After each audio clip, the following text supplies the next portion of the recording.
Hoy es 8 o 7, no sé qué fecha es. En los gametos que se unen, digamos, el óvulo de la mujer y que sale del ovario, ¿sí? Una vez por mes, que va a ser fecundado por el espermatozoide, ¿cierto? Ahí está la división celular, es decir, está la unión de la división celular del hombre y la mujer, está la parte sexual, a donde el producto es un huevo cigoto, ¿no? Que después va cambiando. A medida que va creciendo, lo primero que se forma es el corazón y el sistema nervioso. Por eso es tan importante que tengamos una buena nutrición de ácido fólico, que tengamos un buen hematocrito, es decir, un hematocrito, un valor de sangre de las mujeres en el 45% al 48, 49%, o 4 millones es, 800 a 4 millones 900 de glóbulos rojos, y una hemoglobina, quiere decir el valor del hierro y del oxígeno de ese glóbulo rojo, arriba de 14 a 18%, porque eso es lo que le va a dar color a la sangre, el hierro que tiene, ¿cierto? ¿Y el hierro de dónde se saca? ¿De qué alimento? De las proteínas, de las carnes, ¿sí? De las carnes rojas, de los productos de la carne, digamos, de la leche, del queso, y también de el huevo, ¿sí? De gallina, ¿cierto? Es decir, la proteína es el que le da el color a las, es decir, la proteína en la sangre, digamos, está en el plasma. Vieron que la sangre tiene, ¿qué elemento tiene la sangre? Tiene plasma, que es color té con leche, el glóbulo rojo, que le da el color a la sangre, con esa hemoglobina, ese valor que tiene que tener un valor, porque alguien que esté desnutrido y no tiene ese valor de hemoglobina, va a estar anémico. ¿Y qué va a pasar? No va a poder pensar, no va a poder, se le va a caer el cabello, se le va a caer las uñas, va a tender a dormir. Cuando ustedes entienden todo eso, ustedes se van a dar cuenta lo importante que es el aparato circulatorio, ¿sí? Que nos da nutriente a todo el organismo, ¿cierto? Aparte de los nutrientes, también lo que hacen es darnos oxígeno los glóbulos. Claro. En vez del hierro, las 4 cápsulas que tiene trae el oxígeno también. Claro. El hierro es un electrolito que está en la tabla periódica, ¿sí? Y el hierro es lo que yo te explicaba, se obtiene a través de la nutrición del alimento. ¿Qué tiene que ver? Es decir, la homeostasis con el aparato circulatorio, con el digestivo. Tiene que ver los nutrientes. El aparato respiratorio tiene que ver con el circulatorio porque en los pulmones se realiza la hematosis, ¿sí? El intercambio gaseoso de sangre carboxigenada por las capilares sanguíneos, que son las vénulas, que son chiquititas, por eso se llaman vénulas, y las arteriolas, que son finitas, son vasos capilares, que dan el oxígeno, ¿sí?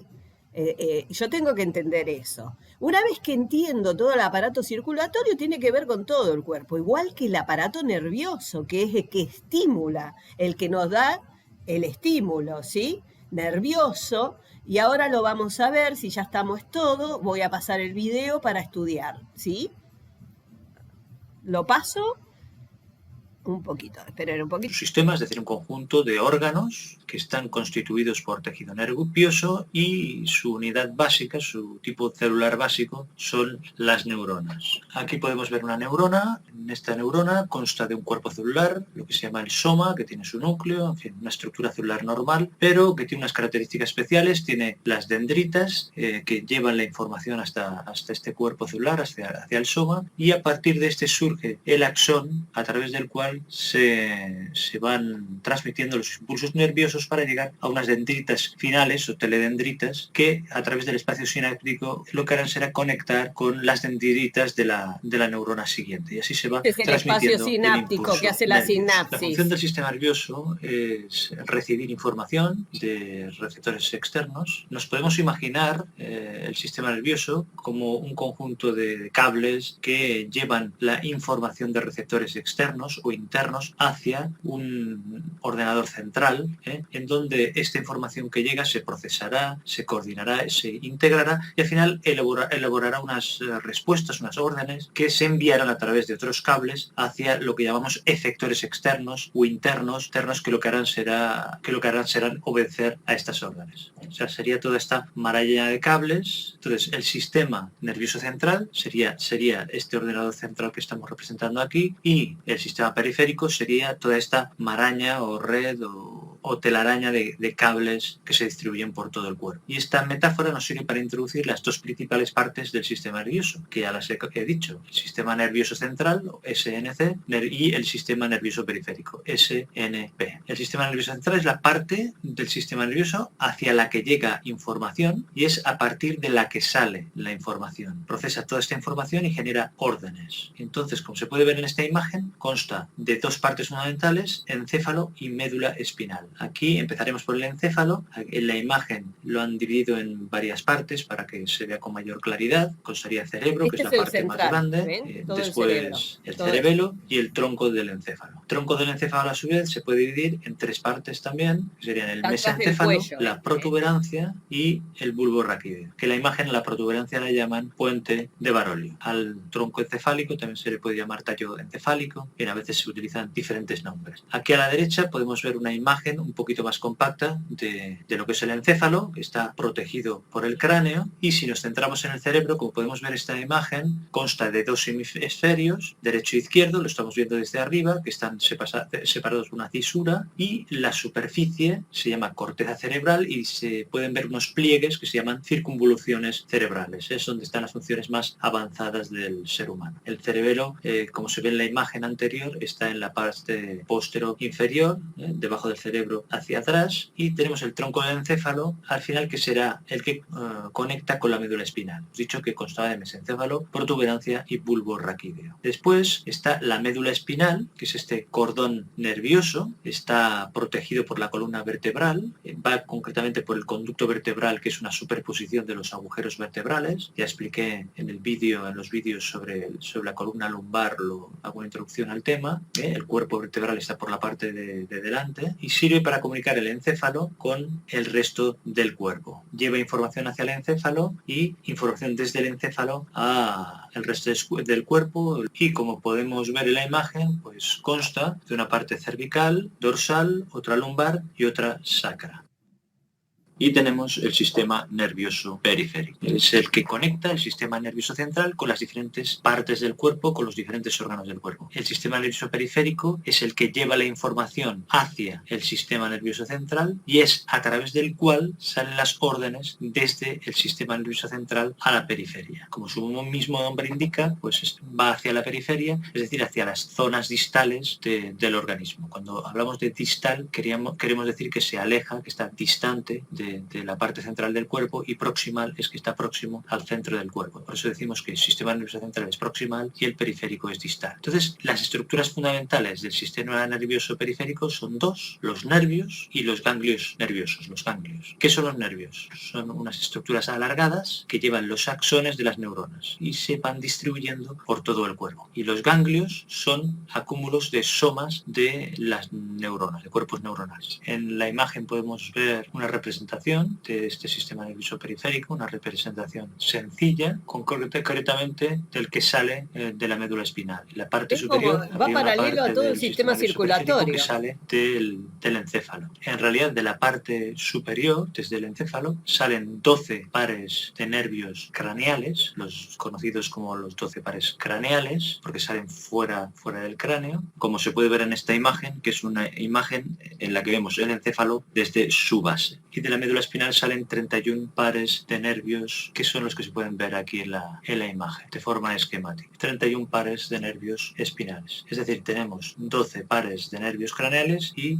31 pares de nervios espinales. Para ilustrar la salida del sistema nervioso periférico, salida o entrada en el sistema nervioso central, hacemos un corte horizontal a nivel de médula espinal. Podemos ver que hay en el interior de esta médula espinal una parte más gris, una sustancia gris que tiene esta forma de H. Podemos ver las columnas grises, hay una columna anterior y otra posterior. Si sumamos las de los dos lados tienen una especie de forma de H. Con el canal central de la columna posterior sale lo que llamamos raíz posterior, que ya sería sistema nervioso periférico, y de la columna anterior, o sea, de la que está delante, saldría la raíz anterior, que también es sistema nervioso periférico, y que después se fusionarán. En la raíz posterior podemos ver un ganglio nervioso, que estos ganglios espinales se les llaman ganglios sensitivos. Ya hemos dicho que era un conjunto de cuerpos neuronales. Se les llama sensitivos porque por esta raíz posterior va información aferente, es decir, sensorial, es decir, información que va desde la periferia hacia el sistema nervioso central. En cambio, por la raíz anterior van neuronas eferentes, es decir, que llevan órdenes o información desde el sistema nervioso central hacia la periferia. Para acordarme, yo recuerdo que eferente me recuerda a descendente, hay una E en los dos casos, o sea que desciende del sistema nervioso central, y esto me sirve de regla mnemotécnica para distinguir entre aferente y eferente. Y para acordarme del significado de aferente, me fijo en que aferente empieza por A, igual que ascendente, es decir, que asciende hacia el sistema nervioso central. Son pequeños trucos que pueden ser útiles para acordarse del significado de estos términos. Al final, estas dos raíces se fusionan en un mismo nervio,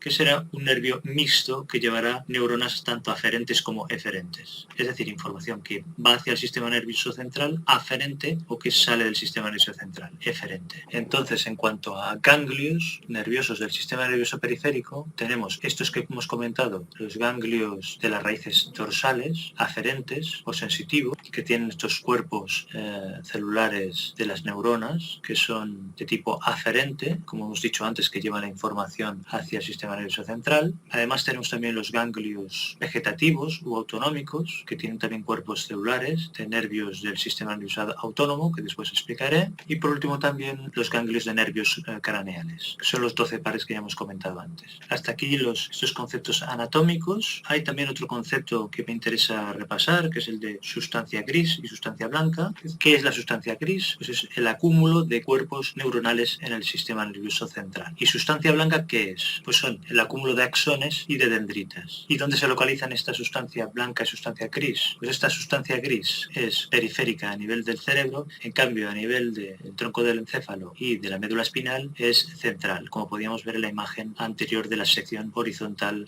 por la que he ilustrado el origen de los nervios espinales. En cambio, la localización de la sustancia blanca en el sistema nervioso central es al revés. Es central en el cerebro y es periférica en el tronco del encéfalo y en la médula. En cambio, el sistema nervioso periférico, ya lo he comentado antes, que el acúmulo de cuerpos neuronales son los ganglios, en cambio, el acúmulo de axones y de dendritas sería lo que forman los nervios. Hasta aquí hemos hablado de las divisiones del sistema nervioso desde el punto de vista anatómico. Ahora me gustaría comentar rápidamente cómo se divide el sistema nervioso desde el punto de vista funcional. Lo podemos dividir en sistema nervioso somático y en sistema nervioso autónomo o vegetativo. Ambos tienen vías aferentes y eferentes, es decir, vías que van al sistema nervioso central y que salen del sistema nervioso central, como ya habíamos explicado antes. Y también ambos tienen presencia en el sistema nervioso central y en el sistema nervioso periférico. Es decir, no son parte del sistema nervioso periférico como en algunos sitios se puede leer o ver.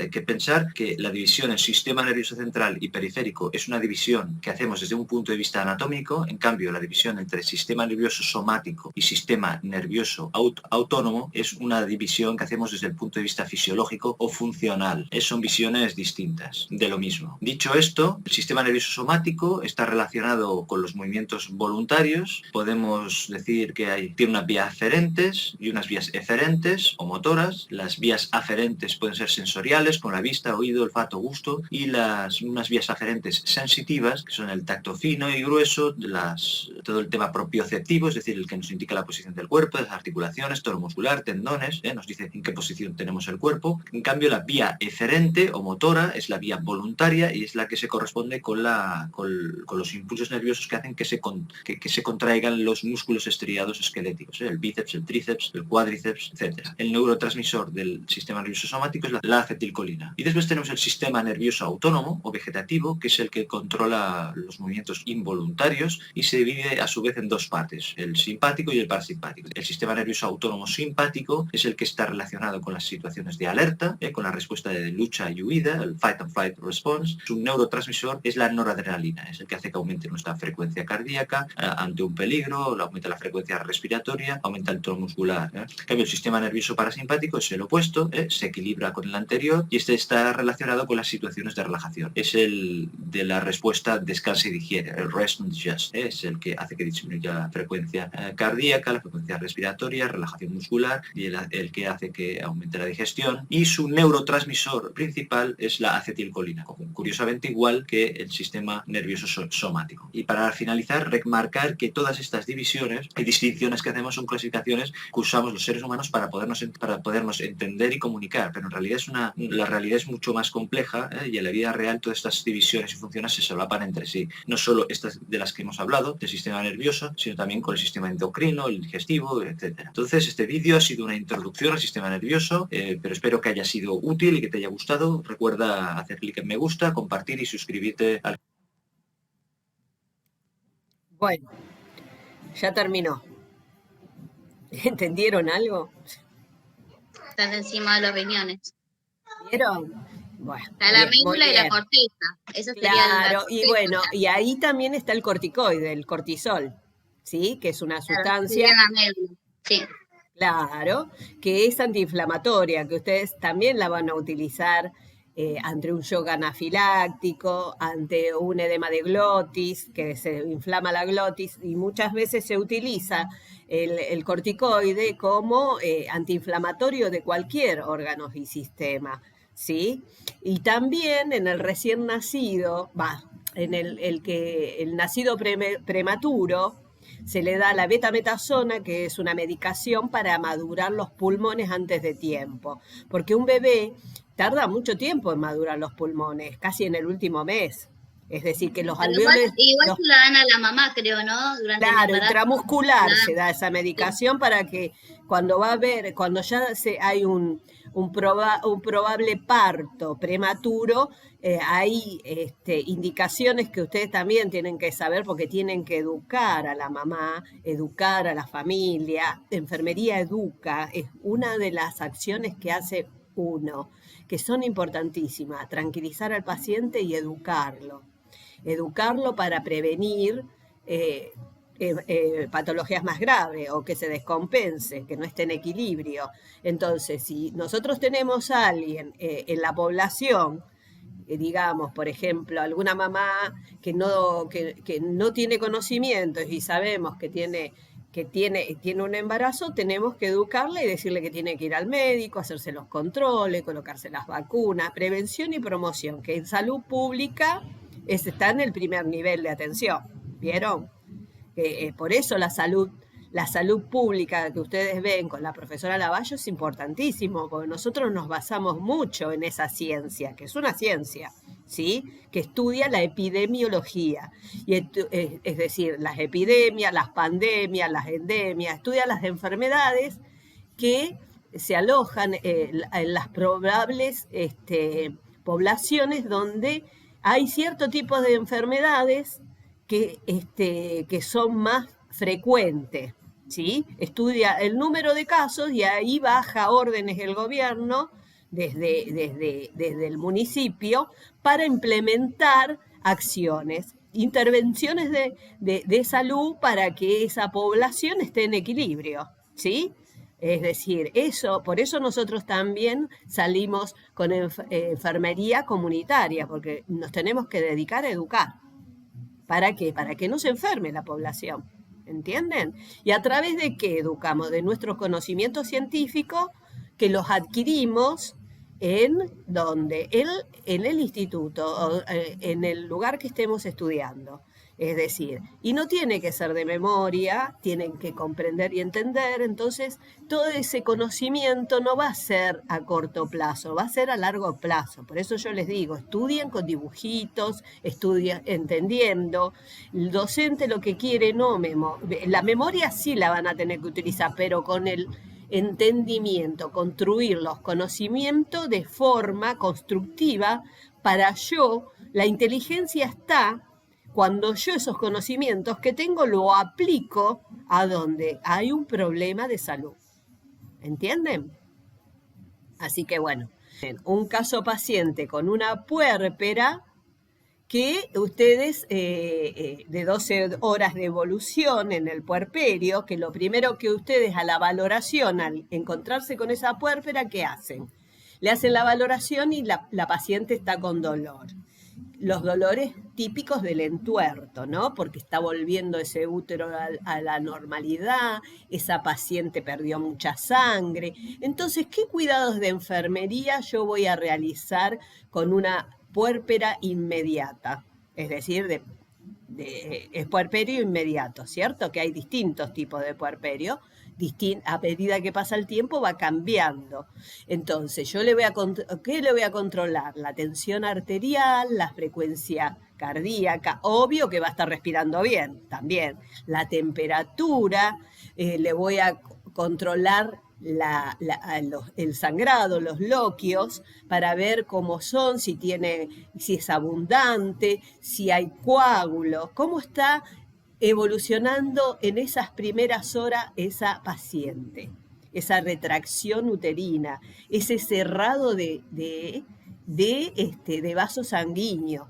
¿Qué nos van a pedir los médicos a nosotros como enfermeras? Nos va a decir, toma una muestra de hematocrito. Entonces nosotros vamos a tomar un tubito violeta y le vamos a hacer una extracción de sangre para saber cómo está el hematocrito. Es decir, si esa paciente está con un hematocrito abajo del 30% o de 3 millones, yo lo que voy a hacer, no la voy a dejar levantarse de la cama porque puede bajarle la tensión arterial y desmayarse. Y es culpa de enfermería. Si una paciente se cae al piso, podemos comer un juicio, chicos, porque se puede lastimar. ¿Sí? Entonces, nosotros lo que vamos a hacer con esa paciente, si quiere, es decir, por lo general los médicos quieren que enseguida deambule. ¿Qué significa deambular? Que enseguida camine, ¿sí? Y que vaya al baño, higienizarla en el baño. Pero nosotros primero le vamos a tomar los signos vitales y vamos a sentarla en la cama, la vamos a tomar, que se agarre del suero, que por lo general está el palito del suero, donde ella se puede utilizarlo como bastón, y la voy a acompañar al baño. Yo jamás voy a dejar una paciente puérpera, apenas tenga el bebé, caminar sola, porque se llega a caer y estamos en un grave problema, ¿sí? Y bueno, lo que les decía, lo que hacen muchas veces los médicos para prevención es grupo y factor, siempre lo tiene que tener la mamá. Si no llega a tener grupo y factor, que vendría a ser qué factor de sangre tiene para hacerle una transfusión en caso que sea necesario, nosotros tenemos que saber que esa paciente, la libreta esté toda completa, que esté con las vacunas, que tenga el HIV negativo, ¿sí? Por lo menos de 3 meses tiene que tener, es decir, porque la puerta-ventana del VIH son 3 meses. Entonces, si esa mamá no tiene ese análisis negativo, yo no la puedo dejar que de amamantar a su bebé. ¿Entienden? Eso es un cuidado de enfermería. Es decir, aparte también lo que tengo que hacer, si yo soy enfermera de parto, lo primero que estoy asistiendo a la obstétrica, o soy enfermera de neonatología, lo primero que tengo que hacer es saber todas estas cuestiones, es decir, que tenga toda la libreta en condiciones, todas las vacunas, todos los análisis de esa mamá, y también lo que se hace es tomar una muestra del cordón umbilical para mandar a analizar esa sangre del recién nacido, ¿no? Que eso lo hace enfermería, agarra el frasquito estéril, lo abre y lo coloca a la altura de donde está el cordón y lo llena, y lo tapamos y lo rotulamos. Tenemos que preparar también, tener todo escrito en una hoja, el ingreso de la mamá, a qué hora nació el bebé, tenemos que registrar todo, cómo fue el parto, cómo fue el Apgar del bebé. Vieron que está de 10 en 10, es decir, cuánto tardó en respirar, en llorar apenas salió del canal de parto. También tenemos que saber, todo eso anotarlo en el report y en la hoja de enfermería. Tener las pulseras con la identificación. Si yo no viene la enfermera de neo, yo como enfermera de parto tengo que hacerla con el apellido de la mamá, la pulsera del bebé y la pulsera de la mamá tienen que estar con el apellido de la mamá, ¿sí? No del papá, de la mamá. Y también le tengo que preguntar en la entrevista, cuando yo estoy haciendo la entrevista, que la mamá todavía no tuvo su bebé, le tengo que preguntar si es niño, qué nombre le va a colocar, le va a poner, y si es mujer, qué nombre. A mí me ha pasado, por experiencia propia, que he recibido una adolescente de 17 años que cuando le hizo el monitoreo fetal, la obstétrica no escuchó los ruidos fetales, ¿vieron? Y pensó que andaba mal el equipo, y cuando nació el bebé nació muerto, ¿sí? Pero ella tenía contracciones de parto. Estaba en edad gestacional de 40 semanas, pero la nenita que nació, que fue un 23 de diciembre que yo estuve asistiendo como enfermera de parto, tenía un peso de 3,5 kilos, estaba toda marmolada, ¿vieron? Como cuando uno compra un budín marmolado. Bueno, todo livideces roja, era una hermosura. Lo que lloraron esos papás. Pero la mujer, cuando yo le pregunté qué nombre le iba a poner, no sabía. A veces uno, como enfermero, cuando no fue la primera vez que me pasó, que no saben el nombre que les van a poner cuando nazca, para mí es un bebé no deseado. Es lo que yo experimenté, ¿no? Porque esta ¿Pero mamá... tenía todos los controles hechos esa mamá, profe? No. Ah. No. Porque... ¿Y sabes qué? Desde la noche anterior había dejado de sentir que su bebé se movía y había estado, no ocurrió el médico ahí en el momento ese. No, estábamos con la obstétrica, no estábamos con el médico, porque la licenciada en obstetricia no es médica tocoginecóloga. No, llegó la mamá cuando dejó, no sintió que se movía su bebé, digo, no. No, si no se acostó a dormir, vino a la mañana. Cuando hago un diagnóstico de enfermería tengo que ver qué no está en equilibrio, en hemoestasia, qué signo vital, y ahí tengo un diagnóstico real. Si tiene hipertensión una embarazada, ¿qué puede ser? Una probable preeclampsia. Que si esa embarazada le comienza a subir con los dolores, la tensión arterial elevada, ¿qué pasa? Hay sufrimiento fetal. Entonces, a ella le puede agarrar una eclampsia, es decir, empieza a hacer la eclampsia y empieza a hacer convulsiones tónicas, ciclotónicas, se eleva y termina en estado de coma y muriéndose el producto de la concepción, ¿sí? Por eso tenemos que cuidar mucho la tensión arterial a la embarazada, es decir, ya sea con la nutrición, sea con el descanso, o a veces también lo que tienen muchas embarazadas son infecciones urinarias, ¿sí? ¿Por qué les da infecciones urinarias una embarazada que tiene un riesgo potencial de tener una infección urinaria? Porque van a orinar a cada rato, porque el bebé se apoya sobre la vejiga y uno tiene más, orina a cada rato, por ahí se limpia mal, defeca más tiempo porque no aguanta, al apoyarse todo en el aparato de la eliminación, que está todo ahí. En la embarazada por lo general tiene, es decir, tiene más posibilidad de tener una diarrea, de no limpiarse bien, se limpian de atrás para adelante, que pasa mucho, ¿no? Y se meten la caca dentro de la vagina y ahí se produce una infección urinaria, porque la vagina y el clítoris están muy cerca al meato urinario de todo el aparato reproductor, digamos, ¿no? Y pasa eso, pasa que ante una diarrea uno tiene el riesgo potencial de infección urinaria. ¿Y qué pasa? Se mete el Escherichia coli, que es una bacteria que está en el intestino normalmente, porque la tenemos ahí, se mete en el meato urinario y empieza la cistitis, con un dolor una dificultad para orinar, una disuria, y empieza con ardor, ¿sí? Y si no curo esa infección urinaria, sube por los uréteres y sube al riñón. Y en el riñón se produce una infección urinaria más complicada, ¿entienden? Por eso siempre tenemos que educar que la mujer tiene que cuidarse mucho de las infecciones urinarias.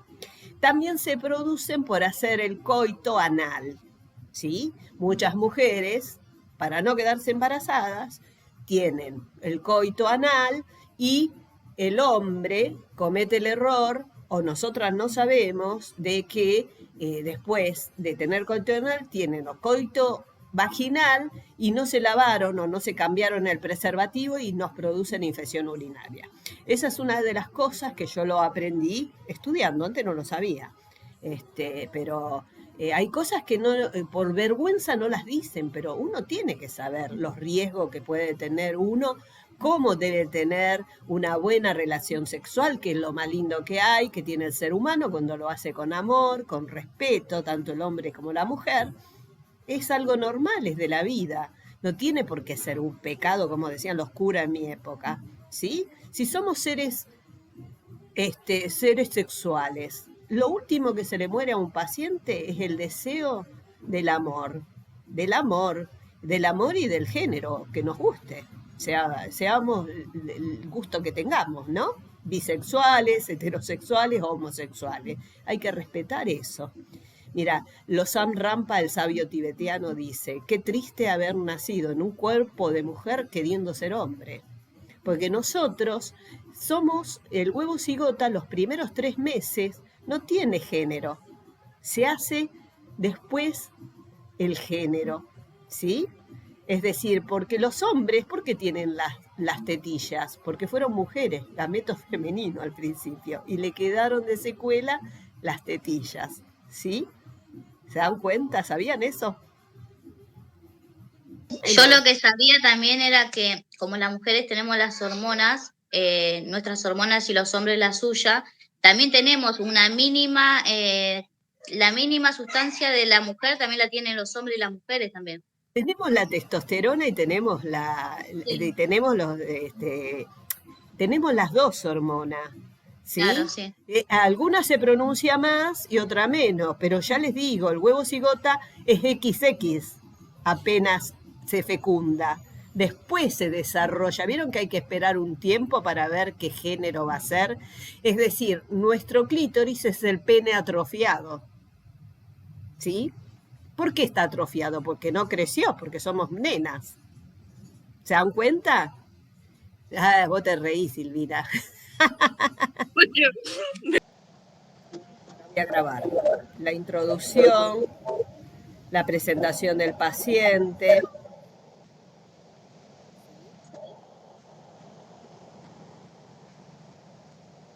los datos. Algunas ustedes podían inventar, ¿sí? Ya lo ven. Datos del bebé, del recién nacido, lo cefalocaudal, la constitución, normolíneo, deambula con dificultad. Lo puso bien sencillo, porque utilizó los papeles que yo les di, el Word que les di. ¿Sí? ¿Y entendieron? ¿Sí? Cabeza normal, ¿ven? Todo tórax. Bueno, la frecuencia respiratoria es euneica, no sé quién tiene.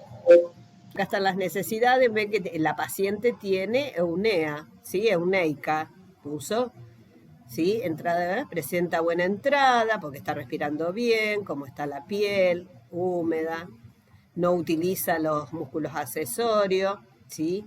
Tos no presenta, la posición del paciente, no presenta oxigenoterapia, normocardia, 80 latidos por minuto, cómo tomó la presión en la zona braquial.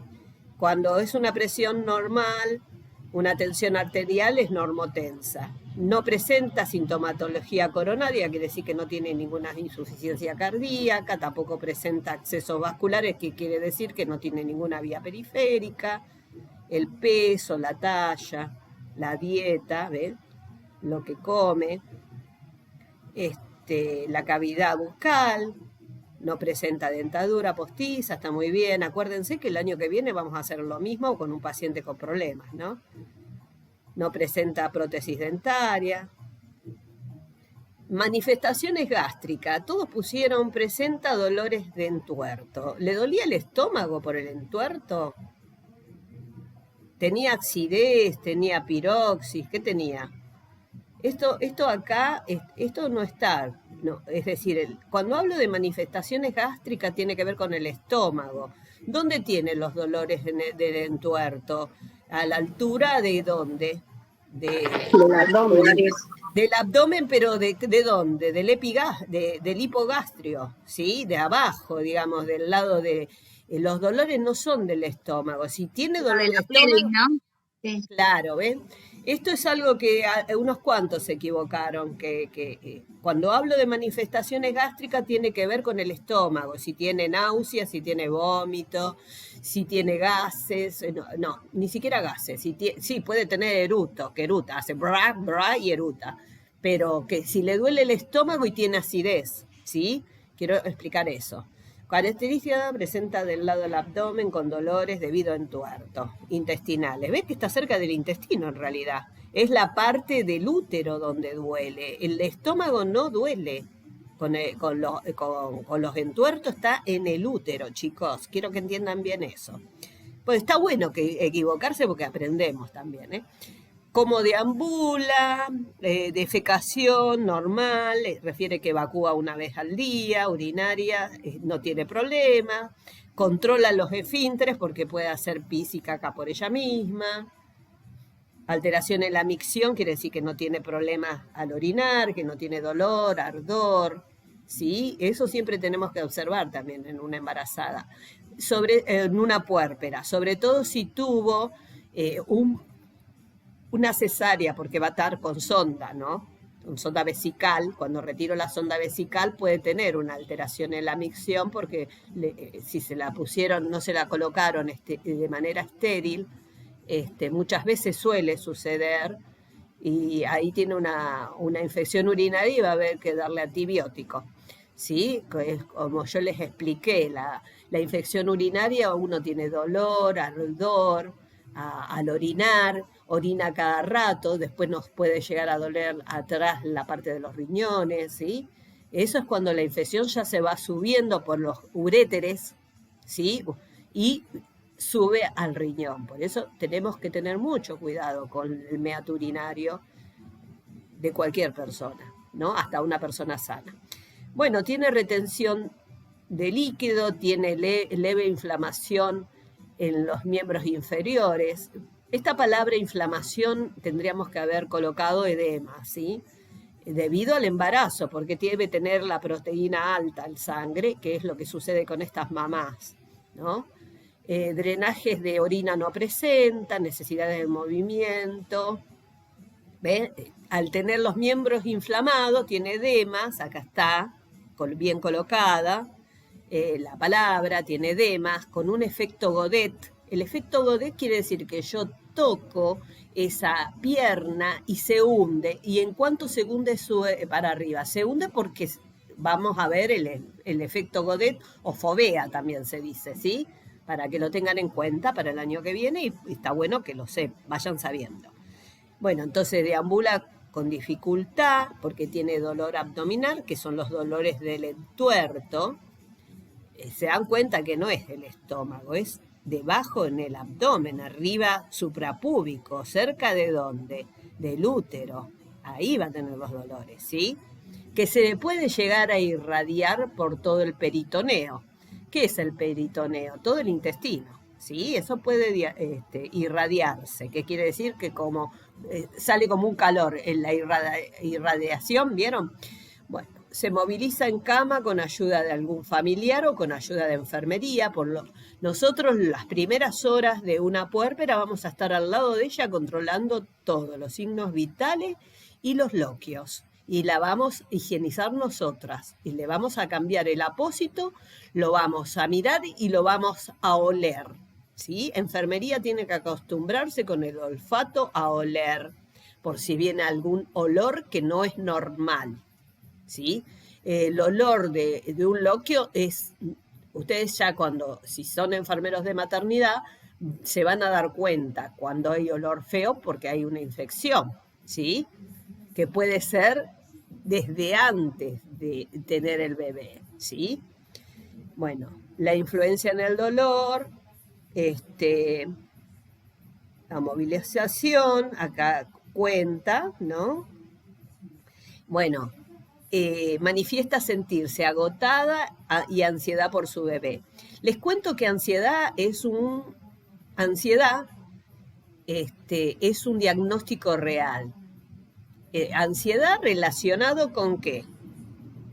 Con la maternidad, ¿sí? Porque yo en la valoración voy a colocar a la mamá en la valoración ansiedad por la maternidad de su bebé, ¿sí? Porque está preocupada por su bebé. Entonces, ansiedad relacionada con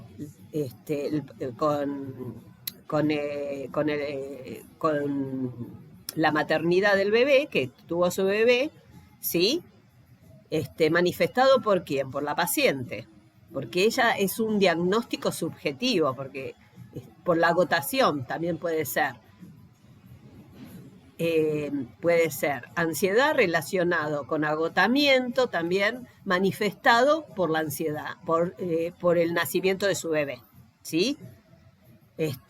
Porque la paciente se los va a manifestar y comunicar verbalmente, y aparte ustedes se van a dar cuenta porque la paciente les va a demostrar esa angustia que tiene por el bebé, ¿sí? Y tiene dificultad para dormir.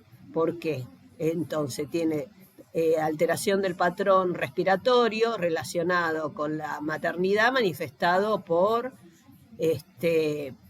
los cuidados del bebé, ¿sí? El amamantamiento. ¿Se dan cuenta? Sí pueden hacer los diagnósticos, porque el relacionado es con la causa y el manifestado es porque ustedes se los dice el paciente y también le dice no conozco bien, no sé cómo darle de tomar la leche, cómo le doy o el bebé llora mucho y no sé qué le pasa, pues los bebés cuando recién nacen, hasta que se acostumbren al nuevo hábito, van a llorar, su única manifestación es el llanto, ¿sí? Que acá también podemos poner manifestado por llanto del bebé, porque la madre se angustia por ese llanto de no saber cómo calmarlo. Un bebé no puede llorar mucho tiempo, ¿por qué? Porque se puede herniar. ¿Qué significa una hernia? Es una hernia umbilical. De tanto llorar le va a salir el ombligo para afuera. ¿Entienden? Bueno, siempre nosotros ahí vamos a educar cómo ella tiene que dar de amamantar y cómo tiene que calmar al bebé si tiene gases, que hay que hacerle el provechito, es decir, por si comió de más, que vomite lo que está de más, porque si lo acuesto sin hacer el eructo, sin que vomite, es decir, que saque afuera todo lo que comió de más, se puede broncoaspirar, le puede ir esa lechita adentro de los pulmones y le puede agarrar una neumonía por aspirativa, se llama, ¿sí? Todos esos cuidados tenemos que tener. Y decirle a la mamá que cada 3 horas hay que alimentar al bebé porque si no le baja el azúcar, la glucosa, ¿sí? Que lo tiene que despetar y ponerlo al pecho. Y si no se agarra del pecho, tenemos que llamar a Neo, la enfermera tiene que llamar a Neo, y Neo se va a ocupar, el médico de neonatología, de indicar un alimento aparte, alguna leche especial para el bebé, para el recién nacido, porque no son leches especiales que se dan. No se le puede dar cualquier leche a un recién nacido, ¿sí? Porque su aparato digestivo está involucionado todavía, ¿entienden? Bueno, la necesidad de vestirse, ¿Qué ¿Es independiente con ayuda de algún familiar o por enfermería? No es independiente, es dependiente de enfermería. Acá esto no está bien. ¿Está imposibilitado? No. Otras manifestaciones no presenta. La paciente va a decir, la verdad no me puedo mover, me duele mucho, puede manifestar, ¿me podés ayudar a cambiarme o a ponerme el camisón? Las mamás, hay muchas que el dolor y la angustia y el no poder moverse les ocasiona una angustia donde nosotros tenemos que valorar eso y ayudarla a cambiarse, a moverse, a estimular los esfínteres, si necesita orinar, si necesita cambiarle el apósito, si llega a tener una episiorrafia, que es la episiotomía.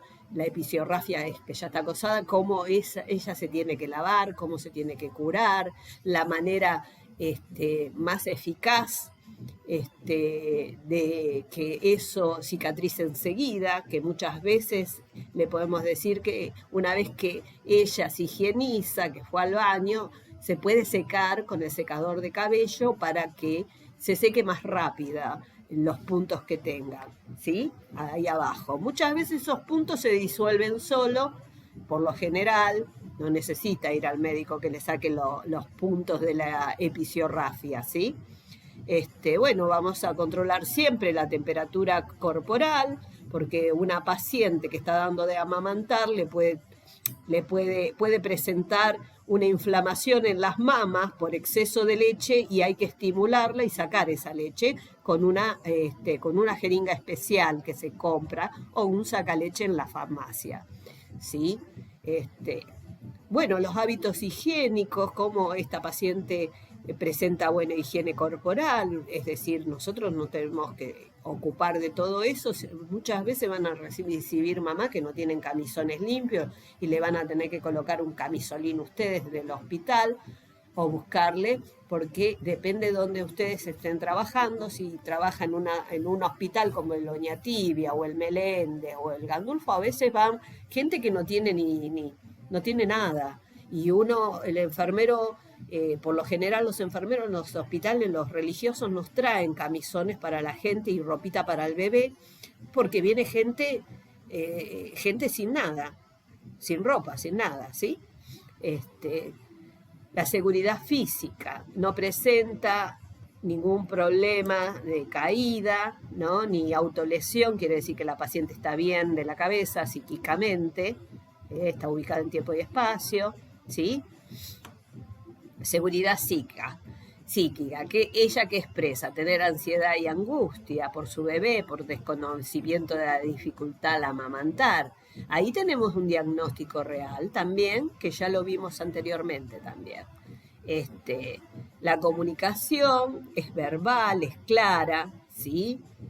Después presenta ansiedad y angustia. Tenencia y socialización, manifiesta que se encuentra internada y cuida a su bebé.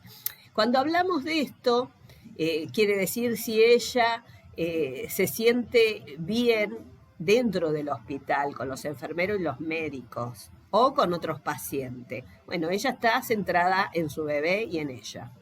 Bueno, y esto tiene mucho que ver lo religioso, porque puede haber un paciente que se siente angustiado porque no tiene una imagen religiosa, y ahí hay un diagnóstico, ¿te dan cuenta? Bueno, situación laboral no trabaja, rol familiar es de mamá, rol social, ¿qué quiere decir? Se expresa socialmente ¿dónde? En una comunidad, trabaja en una escuela, en un centro deportivo, hace gimnasia, a eso se refiere, ¿sí?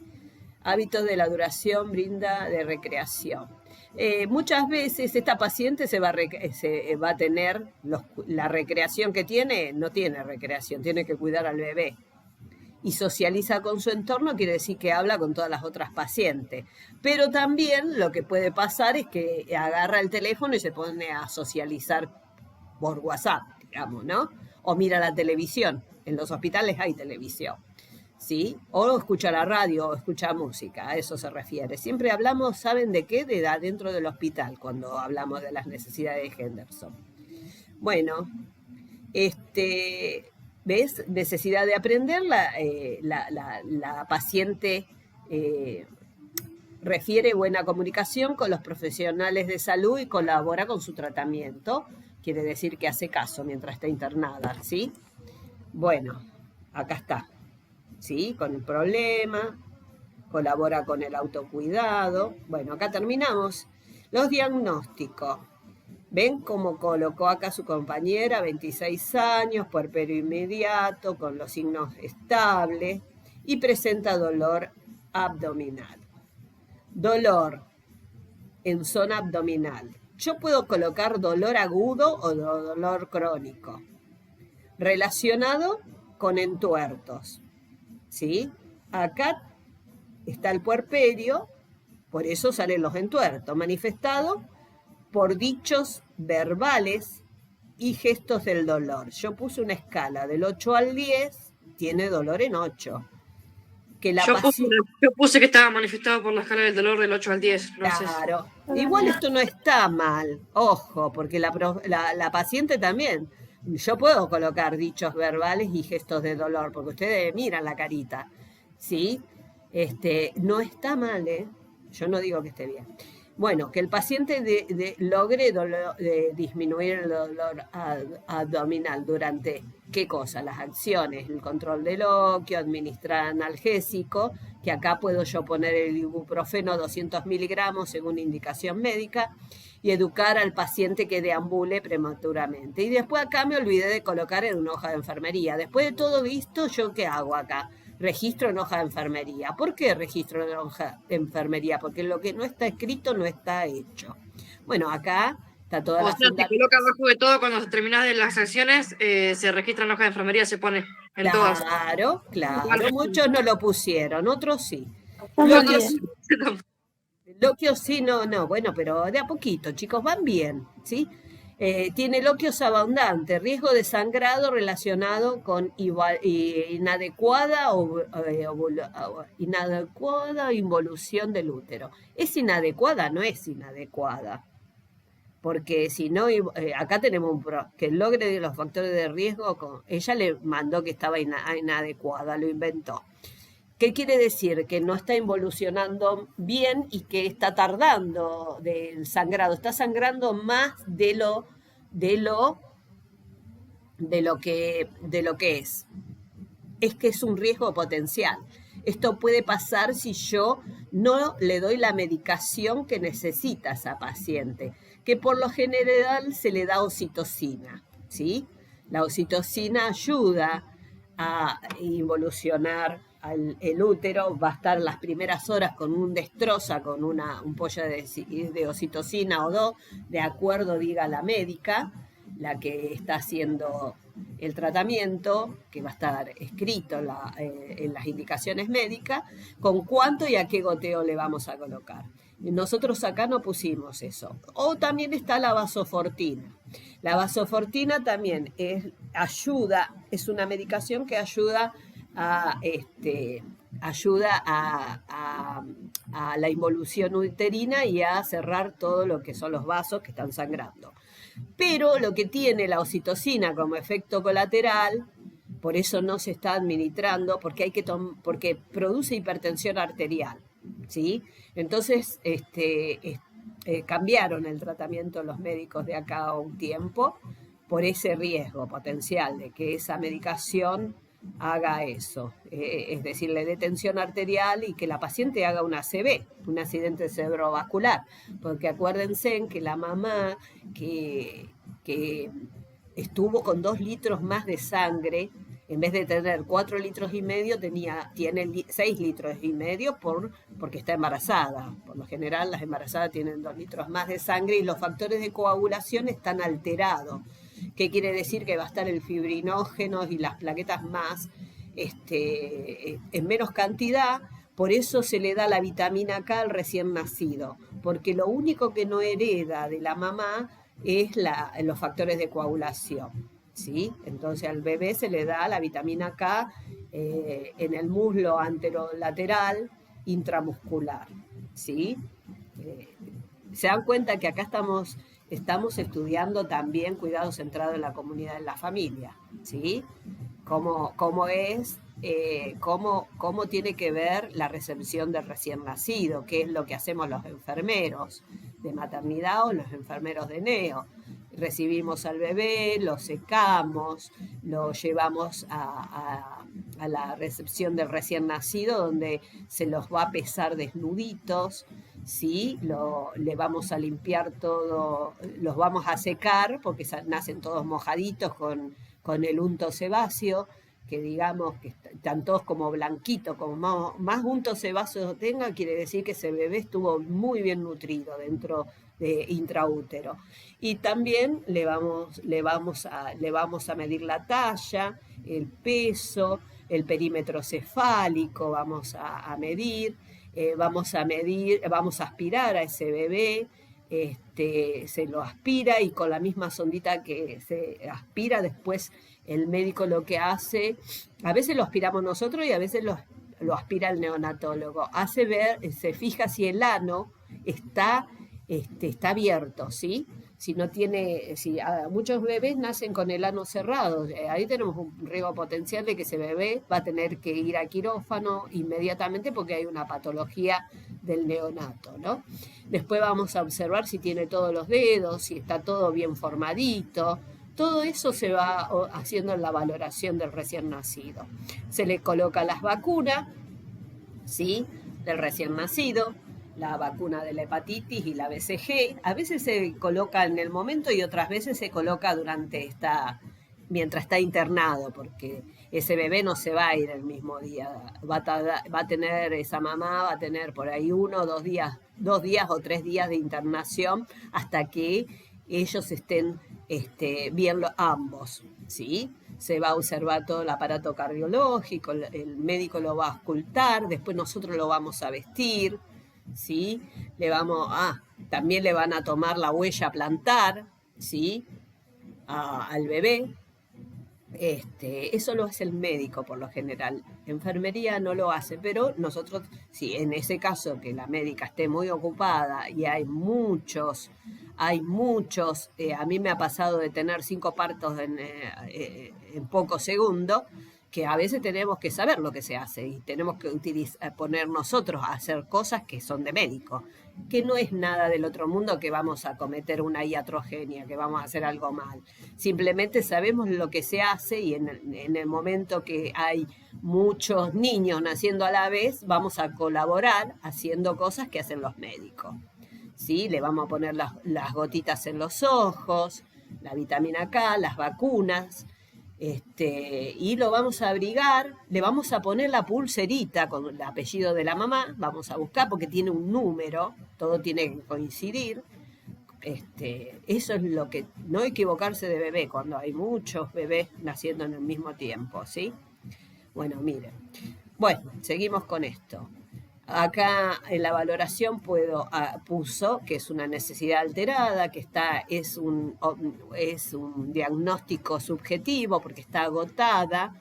¿Yo cómo la voy a notar agotada? Que no va a tener fuerza ni de moverse, se le va a expresar eso en la cara y la van a ver con ansiedad.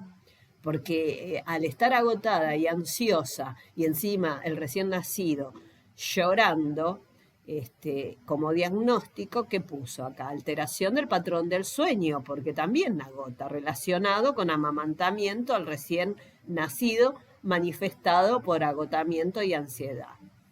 ¿Cuál va a ser mi objetivo? Restablecer el patrón del sueño, que la paciente logre descansar. Yo tengo que poner un verbo acá, restablecer el patrón del sueño. ¿Por qué? ¿Qué puse en el diagnóstico? Alteración del patrón del sueño. Entonces está bien que la paciente logre descansar. Esto es una acción.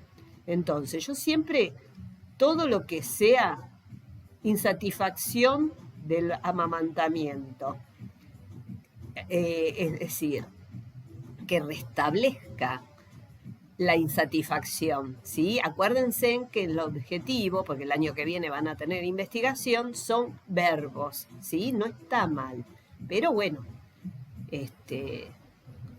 tiene los miembros inferiores con una leve inflamación. ¿Y qué tiene acá? ¿Qué pondría yo también? Edema, alteración del patrón de la eliminación, relacionado con retención de líquido manifestado por edemas en miembros inferiores. Muy bien, pero acá también tengo que colocar edemas en miembros inferiores, ¿sí?